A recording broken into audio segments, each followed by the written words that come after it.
hasta la altura de C4, hemos dicho donde se divide en dos arterias, la carótida externa y la carótida interna. La carótida interna, hemos dicho, vamos a verlo más adelante, cuando veamos sistema nervioso central. Entonces, lo que vamos a estudiar ahora es la carótida externa. Esta carótida, que como ven ustedes, está destinada a la vascularización de las estructuras que se encuentran por fuera del cráneo. Entonces, la arteria carótida externa es la arteria de la cara y de los tegumentos de la cabeza, es decir, de la piel, de los órganos que se forman, las vísceras que se forman dentro de su estructura. ¿Qué más? Origen, ahí está, a nivel de la cuarta vértebra cervical, a esa altura. Si nosotros trazamos una línea desde C4, coincide con el punto en el que la arteria carótida se divide. No quiere decir que está necesariamente ahí atrás, sino a esa altura, a ese plano anatómico. Como ustedes ven, la arteria carótida externa, una vez que se ha originado, tiene un trayecto ascendente y se va a tomar relación inicialmente con, aquí se está dividiendo, con el vientre posterior del digástrico. Acuérdense, aquí está el homoyoideo, hemos visto que el homoyoideo permitía la identificación de la carótida común. La arteria carótida externa se relaciona con el vientre posterior del digástrico. Sigue ascendiendo y se va a relacionar con la amígdala palatina, aquella amígdala que ya lo hemos visto cuando estudiábamos el paladar, cuando habíamos visto el istmo de las fauces y cuando entre los arcos palatogloso y palatofaringeo se encontraban las amígdalas. De esa amígdala estamos hablando. Y entran, sigue ascendiendo, va a dejar entonces al digástrico y se va a encontrar con la apófisis estiloides y los músculos y ligamentos que se encuentran ahí y que reciben el nombre en común del diafragma de los estilios. Y finalmente, por la posición que tiene, se va a relacionar con la glándula parótida. Entonces, esta es una figura que nos va a mostrar a nosotros al paquete vasculonervioso del cuello ascendiendo, desplazándose la arteria carótida externa, entrando a la región estílea y relacionándose con la glándula parótida. Entonces, esa es la vista. Aquí está la vena yugular interna que también le va a dar una relación. Entonces, ¿cómo respondemos relaciones de la arteria carótida externa en su trayecto? Entonces, primero, hemos dicho, atraviesa el diafragma de los estilios, ha hecho antes, se ha relacionado con el vientre posterior del digástrico. El paquete de la apófisis estiloides divide en dos regiones, una región preestílea y una región retroestílea. La arteria carótida externa se va a relacionar con la región retroestílea y se va a relacionar inicialmente con el nervio hipogloso. ¿Dónde tenemos que encontrar nosotros esas relaciones?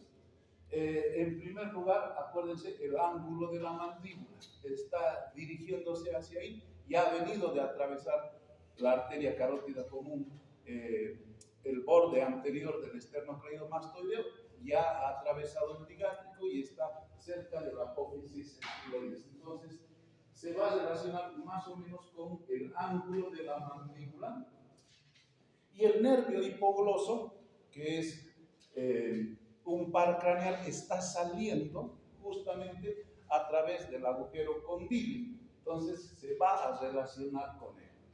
¿Con quién más? Se va a relacionar con el vientre posterior del digástrico, con el ángulo de la mandíbula. Otra vez, va a pasar cerca de la amígdala palatina, sigue ascendiendo en la región ya de la cabeza. Aquí está la boca, entonces se va a relacionar con esa región, con la amígdala palatina. Los músculos y ligamentos estíleos que forman el diafragma estíleo. ¿Perdón, no puedo pasar? Pase, pase. Bien. Una vez que está haciendo ese recorrido, entonces va a tomar una relación importante con la arteria, con la región parótida. Ahí están viendo a la glándula parótida, aquí estamos viendo a la arteria carótida externa y aquí estamos viendo a la vena yugular interna. Entonces, estamos hablando de esta región, ahí está la glándula. Entonces, ¿qué relación tiene la arteria carótida externa en la parótida? En primer lugar, es cubierta por la glándula parótida. Pasa, como ustedes ven, va a pasar por la parte profunda de la glándula parótida. Constituye el plano profundo de los órganos intraparótidos. Entonces va a entrar y se va a relacionar profundamente con la glándula parótida. ¿Qué más?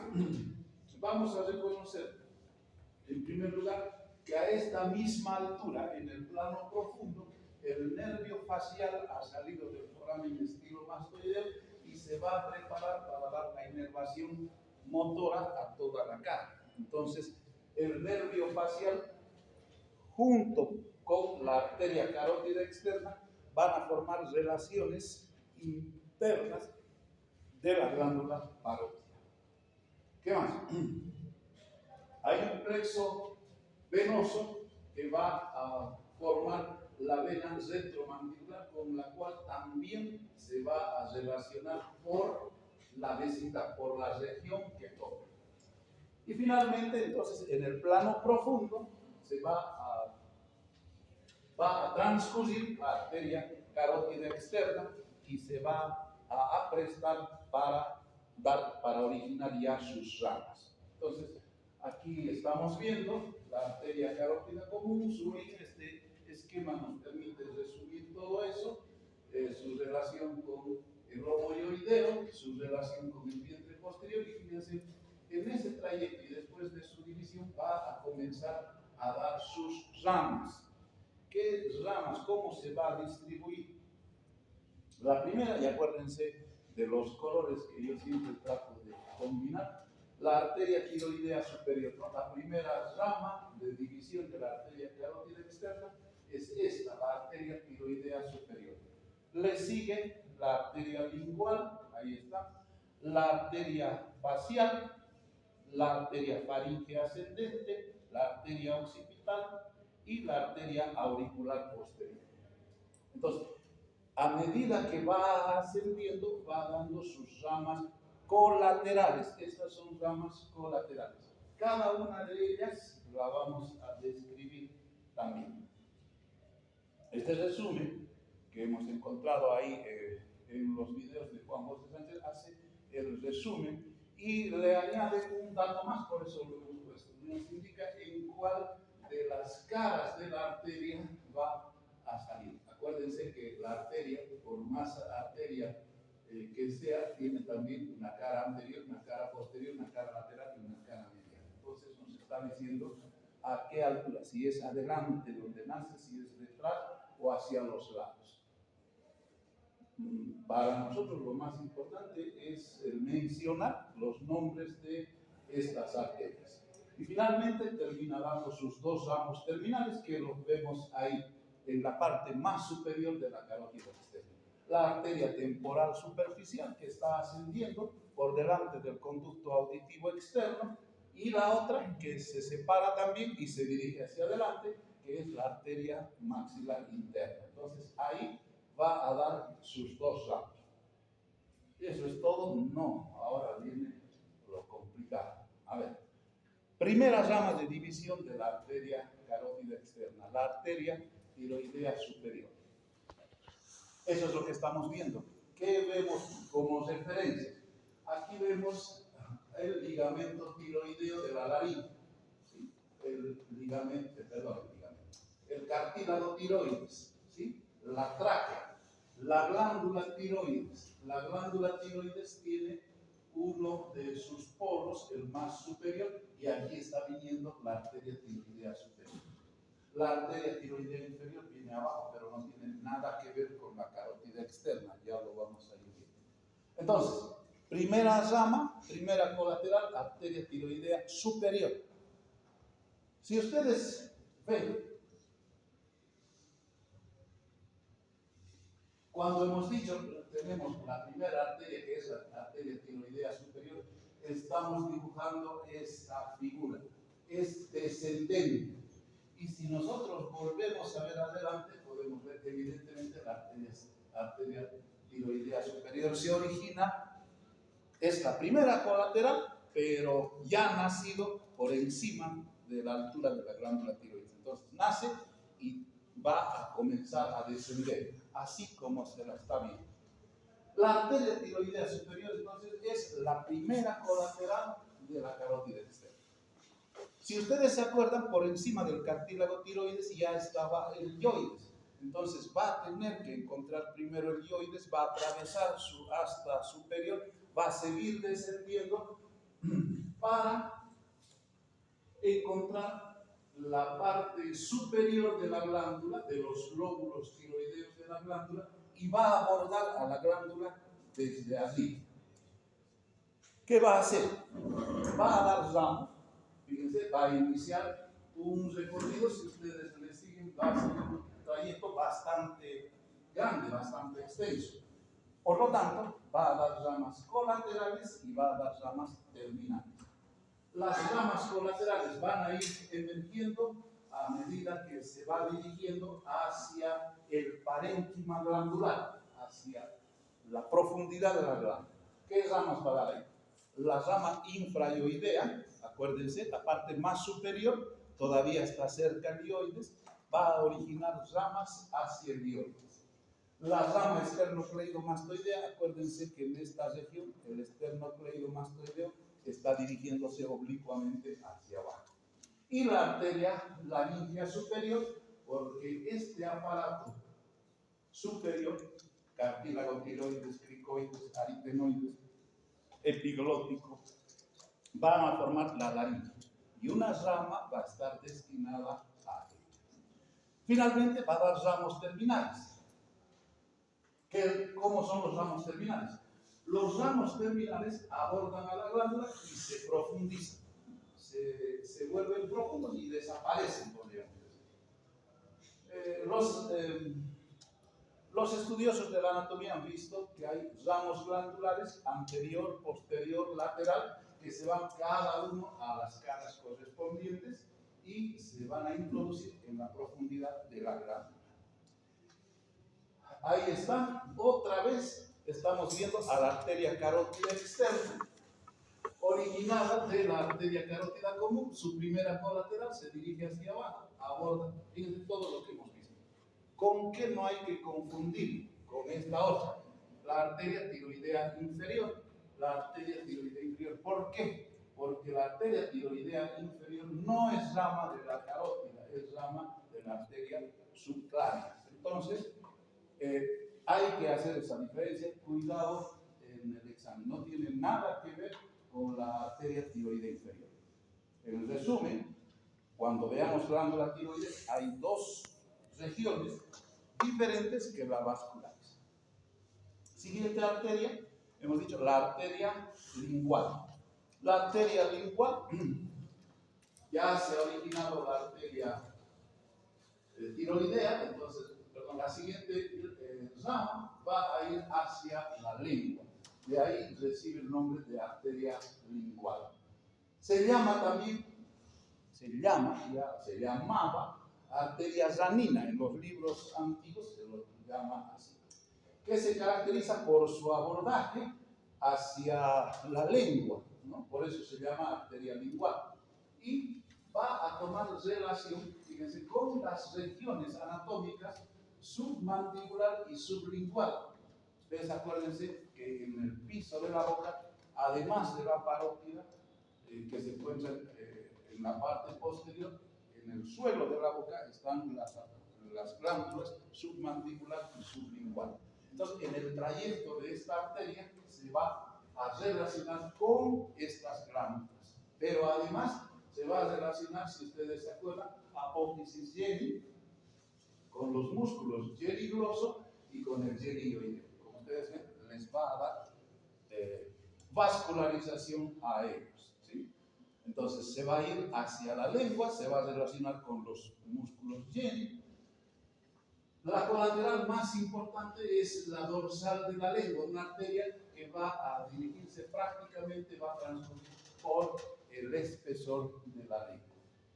Y finalmente, como ven, va a terminar en la punta de la lengua, hasta esa región. Entonces, ahí estamos viendo a la arteria lingual. Aquí también creo que hay una, para mostrar, está remarcado el trayecto de esta arteria, la relación con los músculos que hemos visto y cómo va a terminar en la punta de la lengua. La arteria facial. La arteria facial transcurre entre el digástrico y el estiloideo, que son los músculos que se los puede encontrar. Hemos hablado de ellos, hemos visto hasta su relación al digástrico, atravesar y al estiloideo formarle el ojal. Eso ya lo hemos visto, solamente señalar que eso ocurre más o menos a nivel de la región mandibular.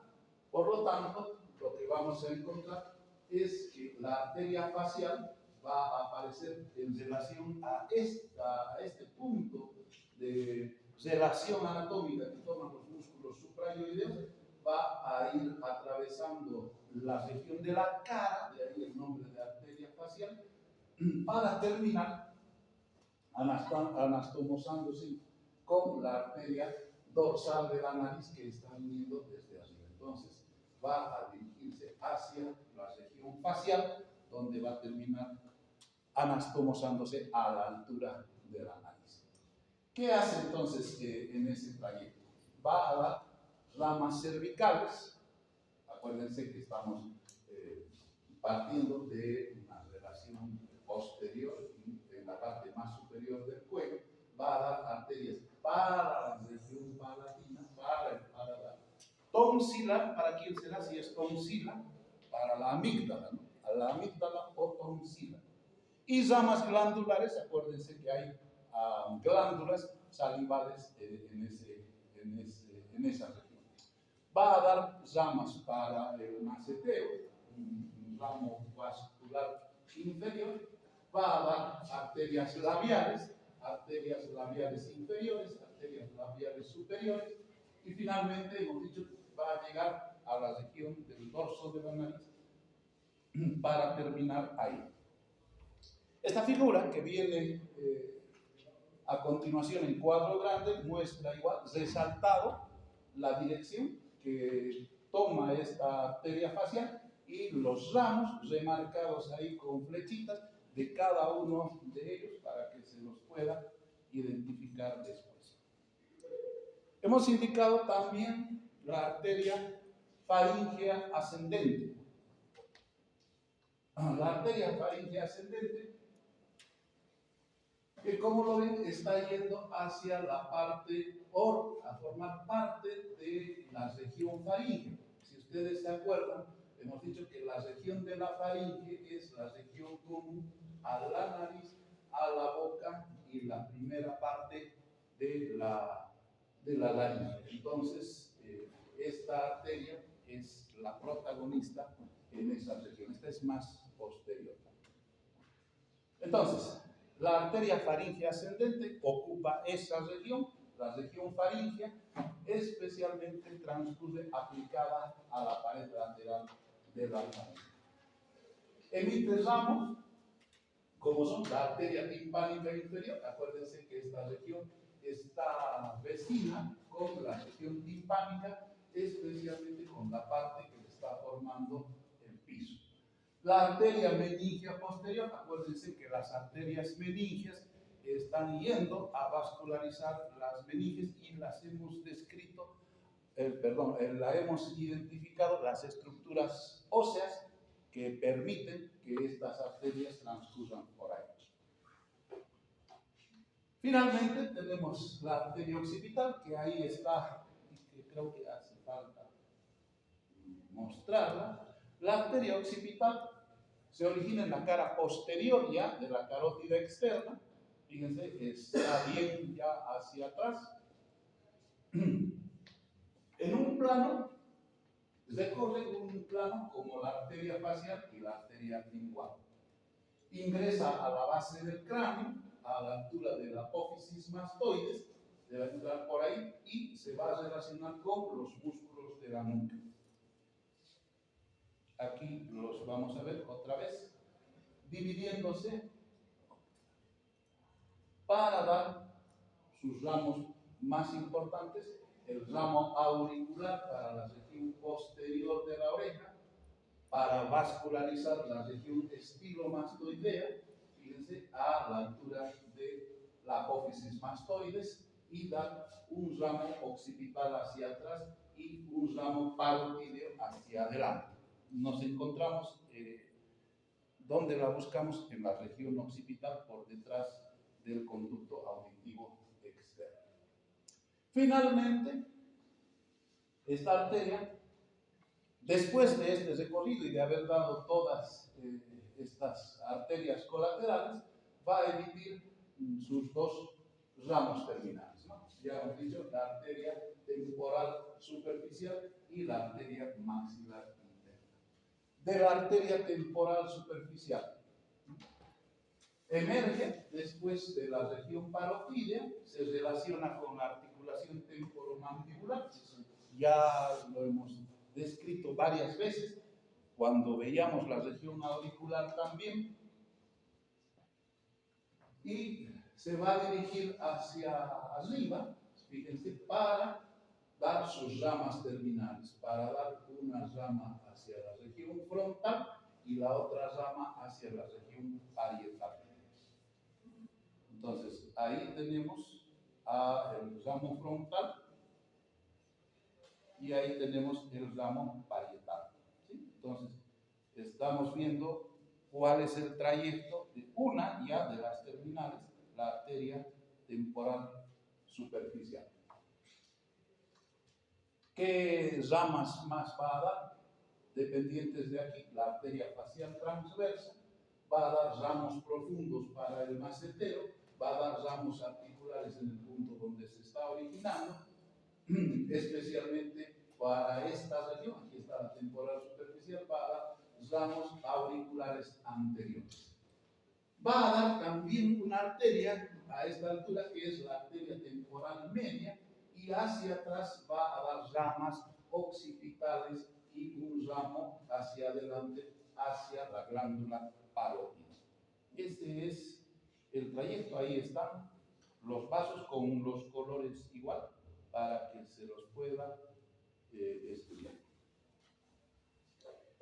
Entonces, así hemos visto a la arteria temporal superficial y nos queda la arteria maxilar. La arteria maxilar, entonces, es rama de bifurcación de la carótida externa. Ya hemos dicho, da una de sus ramas, la temporal superficial, la otra es esta arteria, la arteria maxilar. ¿Dónde nace? Nace también a la altura de la parótida y se va a dirigir hacia adelante, va a ir desde atrás hacia adelante en relación con el cóndilo mandibular y el ligamento esfenomandibular. Aquí estamos viendo esquemáticamente, pero fíjense lo grande que es, mucho más grande que la arteria temporal superficial. Aquí estamos viendo, aquí se ha formado la arteria temporal superficial y aquí la arteria maxilar interna. La arteria maxilar interna se origina y hace un trayecto, les decía, desde atrás hacia adelante, desde la región, desde la altura de la región pterigoidea, de la región faríngea, para dirigirse hacia arriba. En este trayecto, entonces, va a originar tres regiones. Primero entendamos las regiones. Una región maxilar, aquí está, una región maxilar, una región pterigoidea cerca de esta región que es la que se relaciona con los músculos pterigoideos, y finalmente una región pterigopalatina. Entonces, este es el trayecto importante que tiene. ¿Cómo se va a distribuir? Primera porción. La primera porción es maxilar y va a formar, fíjense, desde la arteria auricular profunda, aquí está el foramen auditivo, la arteria timpánica anterior, la arteria meningia media y meningia menor. Si ustedes se fijan, estas arterias están naciendo hacia arriba para dirigirse hacia la región timpánica, hacia la arteria, para formar la arteria meningia media, para formar la arteria meningia menor. Entonces están siguiendo un trayecto ascendente. También de esta región maxilar va a nacer la arteria alveolar inferior, una arteria, fíjense, que se va a dirigir hacia abajo, la arteria miloidea y la arteria mentoniana. Cada una de ellas explica el lugar a donde van a ir después de ese origen. En la segunda porción, ya estamos viendo la región pterigoidea, va a dar la arteria temporal profunda.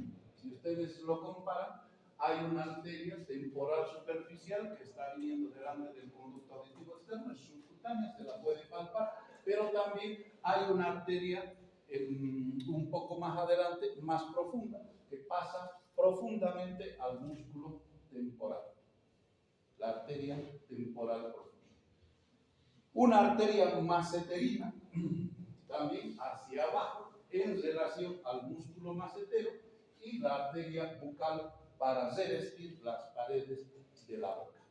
Y la última, la porción pterigopalatina, la cual va a dar las arterias alveolares posterosuperiores para dar la vascularización a la región alveolar superior, y la otra arteria, la arteria infraorbitaria, que va a ascender hasta el suelo de la órbita, va a atravesar ese conducto y va a terminar vascularizando esas regiones.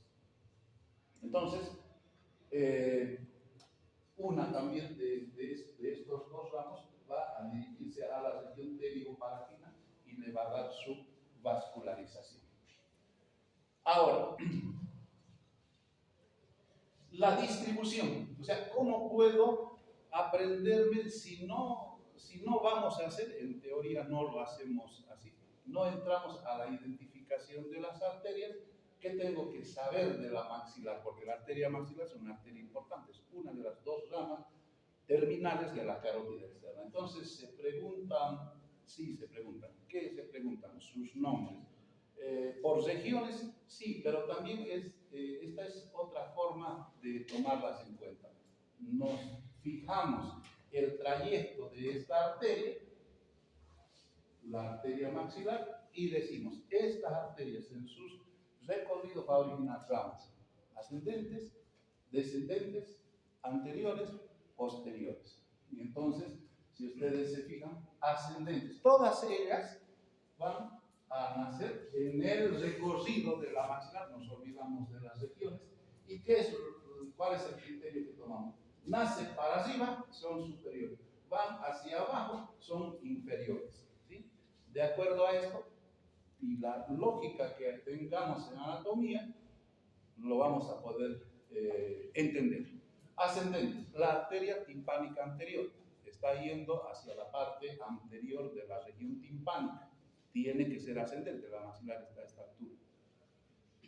La arteria meningia media, la arteria meningia menor o accesoria, también se llama así. La arteria temporal profunda, que lo habíamos visto, y la arteria temporal profunda anterior. Si ustedes se fijan, una arteria maxilar tiene lógica que todos estos ramos sean ascendentes. A ver, veamos al revés. Descendentes, la arteria alveolar inferior. Si es la arteria maxilar, la arteria alveolar inferior tiene que nacer hacia abajo, no puede nacer hacia arriba. La arteria maceterina, la arteria bucal, la arteria pterigoidea y la arteria palatina ascendente. Fíjense, todas ellas son arterias descendentes. Se han originado de la parte inferior del trayecto que sigue la arteria maxilar interna desde atrás hacia adelante. Anteriores, la alveolar superior y la infraorbitaria. Si ustedes se acuerdan que la región infraorbitaria está adelante, no puede estar en otra parte, y la alveolar superior va a dar vascularización a la parte más anterior de los dientes, pues tiene sentido. Y las posteriores, la arteria del conducto pterigoideo y la arteria del conducto pterigopalatino. Es decir, las arterias que se van a dirigir hacia la región pterigoidea y hacia la región palatina. ¿Sí? Entonces, ahí está otra vez la arteria maxilar para que se la pueda identificar. Esto creo que es del Atlas de Necker. Y ahí está ahora la otra descripción. No vamos a entrar en la descripción de eso, lo voy a dejar para que lo vean aparte, pero si ustedes se fijan, ahí está la otra forma. Lo que acabamos de decir, ahí viene con una pequeña síntesis. La arteria timpánica anterior, la meningia media, la meningia menor, la arteria temporal profunda, cada una de ellas con la explicación. Ahí están las ascendentes, están los ramos de las ascendentes, están las arterias descendentes, de la misma manera, mostrando los ramos descendentes. Estamos viendo los ramos anteriores, especialmente ahí la infraorbitaria, y los ramos posteriores. Entonces, nos sirve para poder repasar, especialmente para el examen donde más que descripción se pide los nombres. No lo hacemos complicado. Finalmente, para terminar esta presentación, tenemos a la arteria carótida interna. Hemos dicho que lo vamos a ver la próxima. Entonces, la arteria carótida externa, acuérdense, está destinada a las estructuras externas, mientras que la carótida interna va a ingresar por el foramen carotídeo hacia la base del cráneo y van a vascularizar la región del encéfalo. Entonces, son ramas muy importantes y las vamos a estudiar junto al sistema nervioso. Bueno, no saben qué